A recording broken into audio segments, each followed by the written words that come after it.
So, 5 nga pala kami dito. Ang kasama ko nga pala dito si Mika, si Ruigi, si Misik at si Kate. So, ito yung nangyari sa laro namin.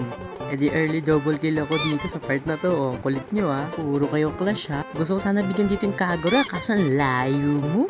Dito naman sa explain, nabigyan namin dito si Edith. E di bye-bye. Pati dito si Kari-Kari ay nabigyan din namin pati si Rafael. At namu ako, mamamatay ka, first kill. Bang! Dahil birthday ko, edi may Sky Piercer ako. Uy, may clash. Mabigyan nga nito. Sige, patay. Parang gusto ko doon mag-teleport. Sige na nga, teleport na nga ako. Surprise, Edith! Nagulat ka, no? Tingin mo dito yung Lancelot, gumagawa ng pangarap. Sige, lumapit ka. Gumawa ka ng pangarap ng Only Rise. Sige, bang!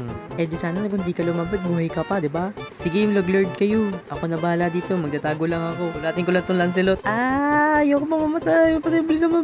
Uy, malapit na mamatay. Uy, Lancelot, yung hinahabol ako ng Lancelot. Mamatay ako. Mamatay kaya ako dito? Parang hindi.